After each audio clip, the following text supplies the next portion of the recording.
رب العالمين والعاقبة للمتقين والصلاة والسلام على رسوله محمد وعلى آله وصحبه أجمعين. أما بعد فقد قال الله تعالى في كتابه العزيز وقرآنه الكريم: أعوذ بالله من الشيطان الرجيم. بسم الله الرحمن الرحيم. ولا تقولوا لمن يقتل في سبيل الله أموات بل أحياء ولكن لا تشعرون. صدق الله مولانا العظيم وصدق رسوله النبي النبي المكين والحمد للہ رب العالمین. آئیے ہمارا انتہائی عقیدت و محبت کے ساتھ اپنے اور ساری کائنات کے آقا مدنی تاجدار دونوں عالم کے مالک و مختار سید ابرار و اخیار مالک لیل و نہار گلشن ہستی کی اولین فصل بہار انا اعطیناک الکوثر کے حقدار سبحان الذی اسری کی رفتار وما ينطق عن الهوى کی گفتار انک لعلی خلق عظیم کی شاہکار فطرت حضور محسن انسانیت مخزن آدمیت جناب محمد رسول اللہ صلی اللہ علیہ وسلم کی مقدس بارگاہ میں ہدیہ درود پاک پیش کرنے کی سعادتیں حاصل کریں. اللہم صلی علی سیدنا مولانا محمد معدن النور والکرم منبع العلم والحلم والحکم وبارک وسلم. صلاۃ و سلام علیک یا رسول اللہ صلی اللہ تعالی علیہ وآلہ وسلم. عزیز و حرام کاری تم کرو بدنام مسلک اعلیٰ حضرت ہو اس سے بچو. یہ جو تصویر کھینچ رہے ہو تصویر کھینچنا حرام ہے. کرتے تم ہو بدنام اعلیٰ حضرت ہوتے ہیں. اللہ ہم کو آپ کو سب کو ان برائیوں سے بچنے کی توفیق عطا فرمائے. محبت سے پھر ایک بار درود شریف پڑھیے. اللہم صلی علی سیدنا مولانا محمد معدن الجود والکرم منبع العلم والحلم والحکم وبارک وسلم. صلاۃ و سلام علیک یا رسول اللہ صلی اللہ تعالی علیہ وآلہ وسلم. بندگی کا جہاں حق ادا ہو گیا بندگی کا جہاں حق ادا ہو گیا نام اس دشت کا کربلا ہو گیا. اتنا پست آواز میں آپ سبحان اللہ بول رہے ہیں کہ ہمارے حوصلے اور پست ہو رہے ہیں. مکمل فقر کی چٹان آنکھوں میں شمار ہمارے سامنے ہے مگر اس شمار کو اگر آپ دور کرنا چاہتے ہو تو آپ کو سبحان اللہ الحمدللہ کی لو تیز کرنی ہوگی تاکہ ہمارا خمار دور ہو جائے اور میں عشق حسین میں کچھ اچھی باتیں آپ تک پہنچانے کی سعادت حاصل کر سکوں. اتنی آسانی سے آپ مجھے نہ بھانپیے. ادھر جتنے بزرگ لوگ بیٹھے ہیں انہوں نے موقع سے فائدہ اٹھایا ہے. اپنی سینئرٹی کا لحاظ رکھتے ہوئے بہت دبے لفظوں میں سبحان اللہ کہا ہے. یہ سب لوگ مل کر ایک بار ہاتھ ہواؤں میں لہرا کے سبحان اللہ ہو. اگر آپ کی ماں زندہ ہے تو اپنی ماں کے نام پر ان کی مغفرت کے تصور سے، اور جن کی ماں زندہ ہے اپنی ماں کی عمر کی برکت کے تصور سے، اور جن کی ماں انتقال کر رہی ہیں وہ اپنی ماں کی مغفرت کے تصور سے دونوں ہاتھ ہواؤں میں لہرا کے یا رسول اللہ سے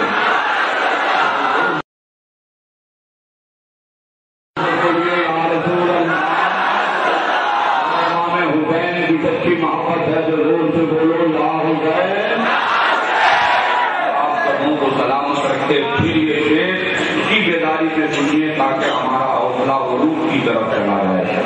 بندگی کا جہاں حق ادا ہو گیا، نام اس دشت کا کربلا ہو گیا، مرحبا صبر ابن علی مرحبا، ہم کے ماروں کا ایک آسرا ہو گیا۔ یہ شعر اگر آپ کہیں تو رحمت عالم کمیٹی کے اراکین اور رحمت عالم کمیٹی کے نوجوانوں کی طرف سے آپ سبوں کی خدمت میں پیش کرتے ہیں۔ بولیے اجازت ہے؟ زور سے بولیے گا۔ میں قبرستان میں خطئی بولنے کا عادی نہیں ہوں، یاد بات ہے کہ مسجد میں بیٹھا اللہ کا کہے کہ یہ بہت مؤدب انداز میں مجھ کو بولنا پڑے گا، یہ سخت بھی اللہ کے گھر میں نہیں لگنا چاہیے، اور مجھے تو بیٹھ کے بولنے کی عادت ہی نہیں ہے جو میں کرسی پر براہمان ہوتا۔ بہرحال میراج شریف میں اپنے علاقے میں چھوٹی چھوٹی محفلوں میں بیٹھ کے بولتا ہوں، لیکن جلسوں میں الحمدللہ میں جب سے بولتا ہوں کھڑا ہو کے ہی بولتا ہوں۔ دعا کیجیے اللہ میری عمر کی آخری حد جہاں ہو اور میرا آمین۔ تو میں رحمت عالم کمیٹی کے توسط سے آپ کی خدمت میں یہ شعر کہ زمانہ ہو گیا باغ محبت کی تباہی کو، زمانہ ہو گیا باغ محبت کی تباہی کو، ابھی تک ہیں وہی گلکاریاں ہونے چاہیے۔ ایسا لگتا ہے کہ کوئی اچھا شعر آپ کے سر سے باؤنس کر جاتا ہے۔ اگر یہی معاملہ ہے تو میں وہی شعر کرواؤں گا جو مدرسے کے طالب علم زیادہ پڑھتے ہیں۔ یہ ذرا زور سے بولیے سبحان اللہ۔ اور مائک والے سے گزارش ہے کہ اس کو تھوڑا کم کر دیجیے، نعت شریف میں جتنا اس کو بڑھائیے گا چلے گا، تقریر میں اس کو کم کر دیجیے، ساؤنڈ بڑھا دیجیے۔ بڑے قابل مبارکباد ہیں مرکزی رحمت عالم کمیٹی کے وہ دیادو مسلمان اور ہماری قوم کے نوجوان جنہوں نے اس پرفتن اور اس پورا شوق ماحول میں شہید اعظم کانفرنس کا انعقاد کر کے ہمیں اور آپ کو اکٹھا ہونے کا موقع فراہم کیا۔ میری دعا ہے مولا اس تنظیم کے ایک ایک فرد کو سوریا سے بھی زیادہ بلندی عطا فرمائے۔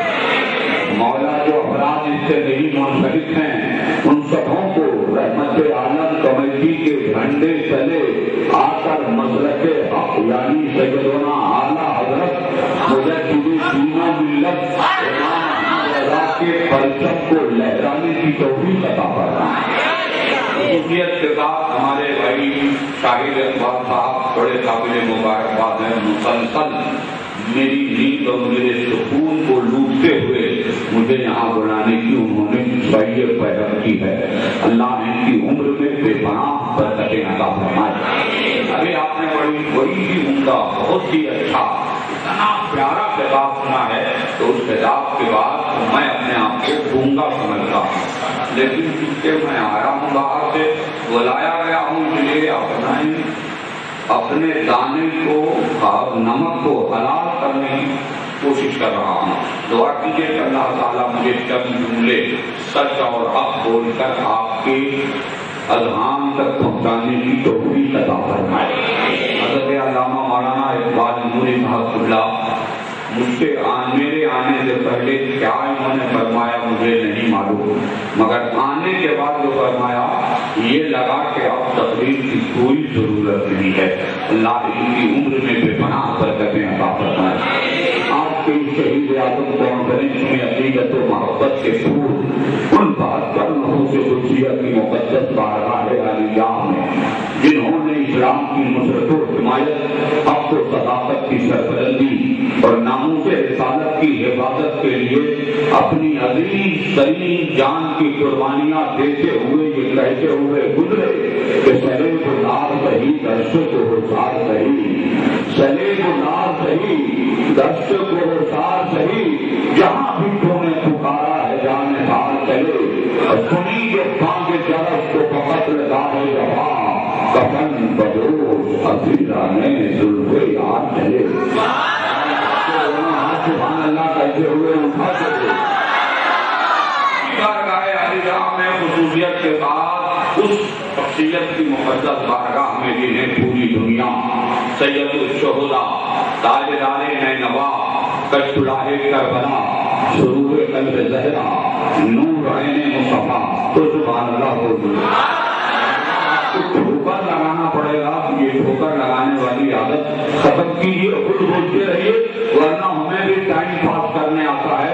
میں سبحان اللہ کی ہی تشریح اتنی شروع کر دوں گا کہ گھنٹہ آپ کا سنتے رہے گا، اس لیے گھنٹے دو گھنٹے کو برباد کیے بغیر آپ خود سبحان اللہ کرتے رہے گا۔ میں نے کیا کہ وہ تاجدار نینوا، کشتلاہ کربلا، سرور قلب زہرا، نور عین مصطفیٰ، مقصد مشکل کشا، کبھی عالی وقار، شہزادہ والا تبار، طے کرے صبر و رضا، ہر کس میں رشد و ہوگا، نور نگاہ مصطفیٰ، مقصد مشکل کشا۔ امام حسین کی بارگاہ میں یوں علیہ السلام پیش کروں، اے حسین ابن علی حیدر، آپ کے نام پر سلام، آپ کے شام پر سلام، آپ کی صبح پر سلام، آپ کی شام پر سلام، اے راکب دوسرے پیغمبر، اے شہزادہ فاتح خیبر، میری حقیقت ہی کیا کہ میں آپ کی بارگاہ میں علیہ السلام پیش کروں؟ حقیقت تو یہ ہے کہ تمہارے سجدے کو کعبہ سلام کہتا ہے، سلام خود ہے خدا سلام کہتا ہے، چمن کا ہر گل اونچا سلام کہتا ہے، حسین تم کو زمانہ سلام کہتا ہے۔ حسین ابن علی حیدر، راکب دوش پیغمبر، شہزادہ فاتح خیبر کی مقدس بارگاہ میں ہم سنیوں کے امام سیدنا اعلیٰ حضرت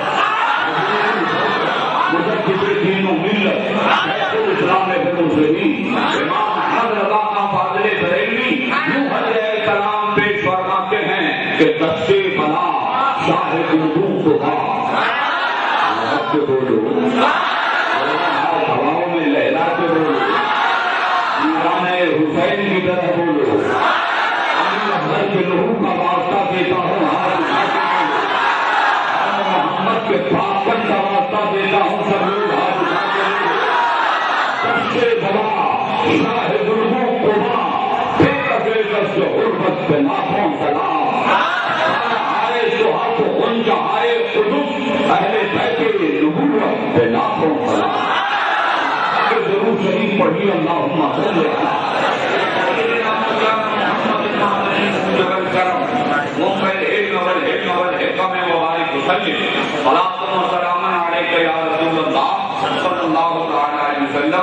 اب میں تقریر ختم کر دیتا ہوں، بولیے ختم کر دوں؟ تو چار آدمی گیٹ کے ایسے کھڑے ہیں جیسے لگ رہا کہ روڑا پتھر برسا کے بھاگنے کے موڈ میں ہیں۔ اگر ان کو امام حسین سے محبت ہے تو میں کہوں گا آپ وہاں نہ بیٹھیے، یہاں چل کے آئیے، اگر ادھر شرعی ہے تو آپ سڑک پہ ہی رہیے، مجھے اس کی پرواہ نہیں ہے۔ بہرحال محبت سے پھر ایک بار تو شریف پڑھیے اللہ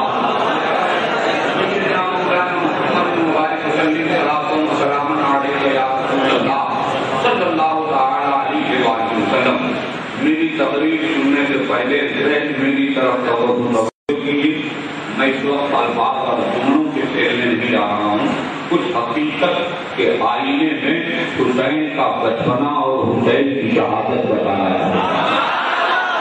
حسین اگر آپ کا قریب ہے تو پہلے ایک پیاری بات سنیے، ام الفضل بنت حارث جو حضور سید عالم صلی اللہ علیہ وسلم کی چچی محترمہ حضرت عباس کی اہلیہ ہیں، وہ ایک دن سوئی تھی، محل خواب ہوئی، خواب انہوں نے یہ دیکھا کہ پیارے آقا صلی اللہ علیہ وسلم کے جسم نازنی کے 2 ٹکڑے کیے گئے، ایک ٹکڑا میری گود میں ڈالا گیا۔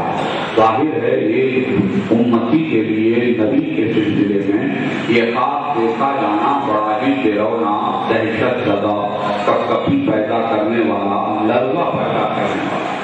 جبکہ انہوں نے خواب دیکھا صبح کے سویرے کا انتظار کر رہی تھی کہ رات کی تاریکی ختم ہو، دن کی سفیدی نمودار ہو، سورج اپنے چہرے سے نقاب اٹھائے، اجالا چھا جائے تو میں بارگاہ نبوت میں حاضر آؤں۔ پیارے آقا صلی اللہ علیہ وسلم کی مقدس بارگاہ میں سورج کی کرن نکلنے کے بعد حاضری کی صحابت سے مشرف ہوئی، عریضہ پیش کرتی ہیں، اے آقا رات میں سوئی تھی، محو خواب تھی، ایک بہت ہی ڈراؤنا، دہشت زدہ، کپکپی پیدا کرنے والا خواب میں نے دیکھا۔ میرے آقا نے ارشاد فرمایا ام الفضل خواب بیان فرمائیے۔ آپ فرماتی ہیں یا رسول اللہ خواب اتنا ڈراؤنا ہے کہ میں اسے الفاظ کے دھاگے میں سمو نہیں سکتی۔ پھر میرے آقا نے ارشاد فرمایا ام الفضل خواب بیان فرمائیے۔ عرض کیا یا رسول اللہ اسے میں اپنی زبان پر ادا نہیں کر سکتی۔ پھر ام الفضل نے فرمایا آپ اپنا خواب بیان فرمائیے۔ حضرت ام الفضل نے عرض کیا یا رسول اللہ میں سوئی تھی، آپ کے جسم نازنی کے 2 ٹکڑے کیے گئے، ایک ٹکڑا میری گود میں ڈالا گیا۔ مصطفیٰ جان رحمت کے لمحائے نبوت پر مسکراہٹ آئی۔ کائنات کے مسیحا نے ارشاد فرمایا ام الفضل آپ کا یہ خواب سچ اور حق ہے، عنقریب میری بیٹی فاطمہ کو ایک چاند کا بیٹا پیدا ہوگا جو سب سے پہلے تیری گود میں دیا جائے گا۔ اپنے ذہن کی پیروان نہیں، ان بزرگوں کی دعاؤں کے سہارے عقیدے کی اصلاح کے جملے اثر کرتا ہوں۔ اجازت ہو تو میں سنا دوں۔ دیکھیے جہاں تک اس حدیث پاک کا پورا مفہوم ہے، ایک ہے کہ حسین کی خبر دینا، فاطمہ کے بیٹے کی اطلاع دینا، اور دوسرا یہ ہے کہ سب سے پہلے ام الفضل کی گود میں دیا جانا۔ آپ تھوڑا سا قریب کیجیے، ایک بیٹا ماں کے شکم میں کتنے پردوں میں پرورش پاتا ہے۔ ہمارے ڈاکٹر عبدالنعیم صاحب ادھر کہیں کوٹے میں تشریف فرما ہوں گے، آہستہ سے آ کے ادھر چھپ کے بیٹھ گئے کہ حضور قادری نہ دیکھے مگر شاہد بھائی کی نظر سے بچ جاتے تو کمال تھا، وہ بچے ہی نہیں تو میری نظر سے کیسے بچیں گے۔ تو ان سے اگر پوچھیے کہ بچہ کتنے پردوں میں جنم لیتا ہے تو پرورش پاتا یہ کہیں گے بچے دانی کے اوپر 7 جھلیاں ہوتی، ان جھلیوں کے اوپر گوشت و گوشت، پھر انسانوں کے جسم سے لگے ہوئے کپڑے ہوتے ہیں۔ اتنے پردوں میں ایک بیٹا ماں کے شکم میں پرورش پاتا ہے۔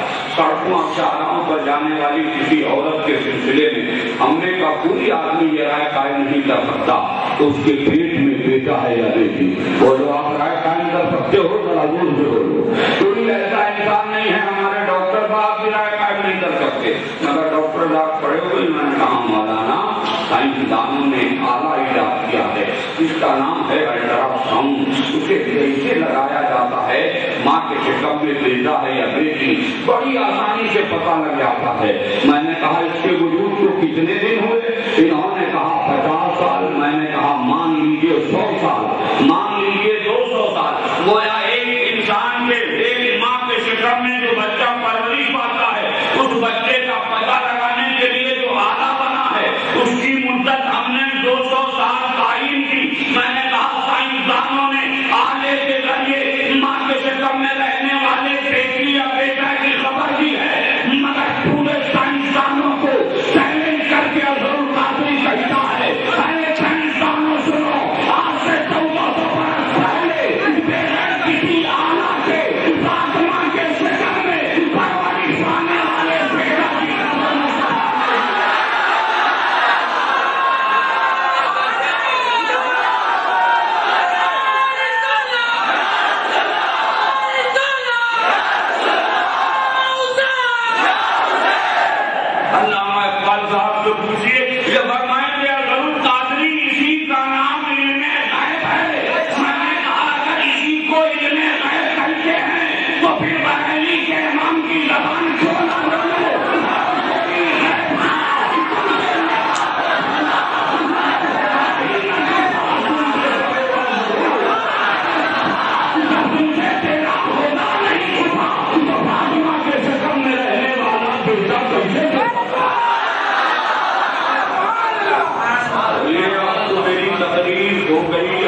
اجازت ہے میں جاؤں؟ سننے کے موڈ میں ہیں؟ جو لوگ سننے کے موڈ میں ہیں وہ ذرا ہاتھ اٹھا کے یا حسین بول دیں اور زور سے بولیے. توجہ دیجیے. جب بیٹی فاطمہ کے بچے کی زندگی کا وقت آیا میرے مصطفیٰ نے ام الفضل کو بلایا. آقا فرماتے ہیں ام الفضل فاطمہ کی اس وقت جو حالت ہے میں بحیثیت باپ دریافت نہیں کر سکتا. آپ جائیے اور فاطمہ کی حالت دریافت کر کے آئیے. مصطفیٰ کا انداز تکلم بتا رہا ہے کہ میرے مصطفیٰ فاطمہ کی حالت سے آگاہ ہیں.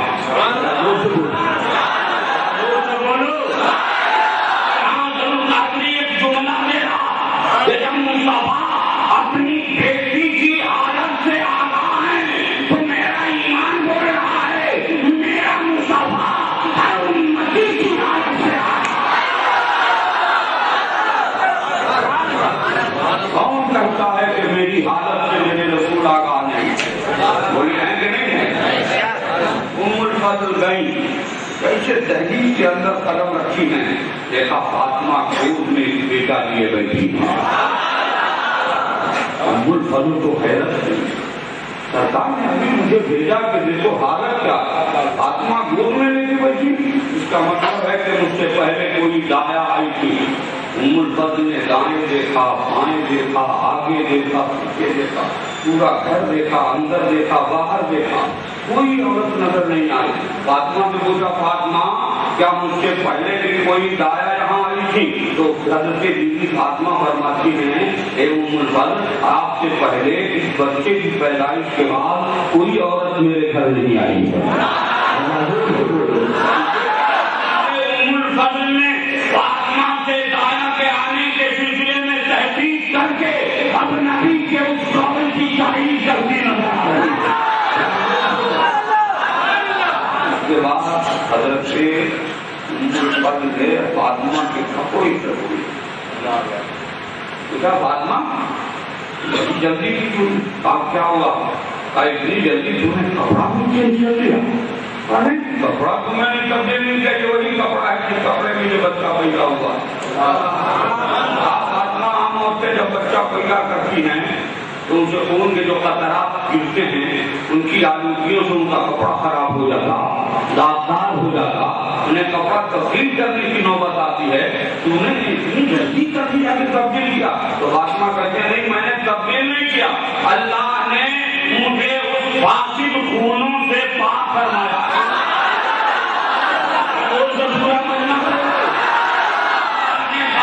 خون سے پاک پیدا فرمایا. اب ہم مجھے آپ بتائیے احمد ربی رحمت عالم کمل جی کے صدر سربراہ ہے. آپ اپنی تحریر لے کر مسلک اہل سنت کی خدمت کر رہے ہو دین مکین کی احساس کر رہے ہو. جب ماں سے ہی خون نہ گرا تو ماں کی خون سے پاک رہی تو بیٹا پاک رہا یا نہیں؟ حضرت علامہ اقبال فرما اٹھے یقیناً بیٹا بھی پاک رہا. میں نے کہا گویا فاطمہ بھی پاک میرے حسین بھی پاک. میرا ایک سوال ہے اے اللہ تو نے فاطمہ اور حسین دونوں کو خون کے قطروں سے پاک کیوں فرمایا؟ تو علامہ اقبال دکان اٹھے رب نے حسین کو ان خون کے قطروں سے اس لیے پاک کیا کہ میرا رب علم کے ذاتی شعور ہے. رب یہ جان رہا تھا کہ جب میرے دین پر یمینیوں کا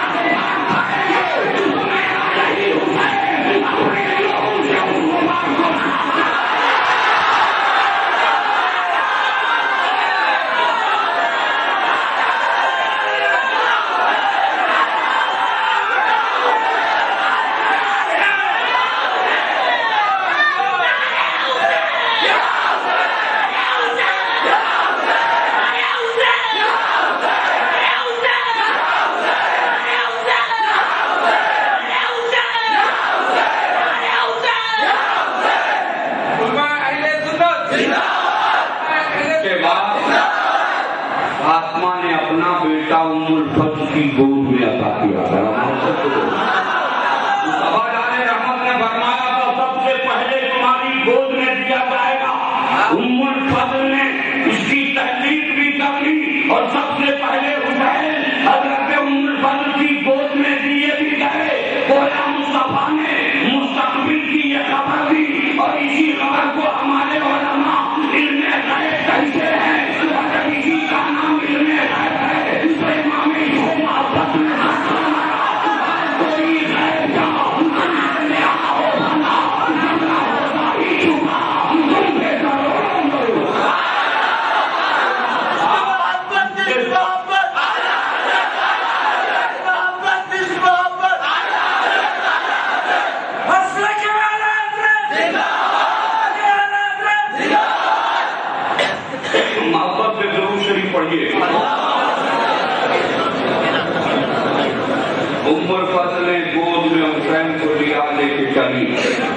پیارے مصطفیٰ کی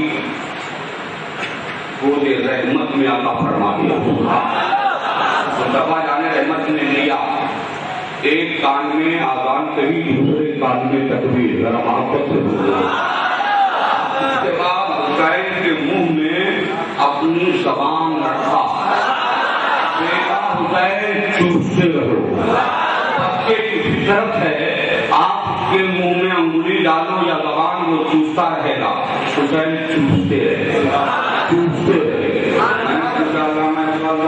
آخر معاملہ کیا ہے؟ سرکار نے اپنی زبان مبارک حسین کے منہ میں کیوں ڈالا؟ حسین چوسے بھی کیا صداقت دے رہے تھے, عدالت دے رہے تھے, سخاوت دے رہے تھے, شجاعت دے رہے تھے, نجابت دے رہے تھے, کرامت دے رہے تھے, شرافت دے رہے تھے. ہمارے سارے علماء اکٹھا ہوئے, کہا نانا ضرور کافی, زبان خاموش رکھ. ارے جس کے نانا کے در کی بھی صداقت ہے, عدل و انصاف کا مزاج بھی دیا جاتا ہے, یہاں سے تعلیم ثقافت دی جاتی ہے, یہاں سیاست و بہادری کا پیکر بنایا جاتا ہے, جہاں شرافت تقسیم کی جاتی ہے, جہاں پہ نجابتوں کا تسلسل جاری ہے, جہاں پہ کرامتوں کا ظہور ہوگا. اس کے لیے تو یہ کہتا ہے کہ وہ صداقت لے رہے تھے, عدالت لے رہے تھے, سخاوت لے رہے تھے. میں نے کہا پھر لے کیا رہے تھے؟ سیادت لے رہے تھے. کہا جو حسین اور علی حسین سے لگ جائے وہ زمانے میں سید کہلائے. حسنی اور حسینی مل جائے وہ زمانے میں ممتاز ہو جائے. پھر سیادت کا تصور کیسا؟ ہم نے کہا ہمارے حضرت نے فرمایا نانا ہوش کو, نانا اپنی زبان کو حسین کے منہ میں رکھ کے چوستے ہوئے فرما رہے تھے, بیٹا صداقت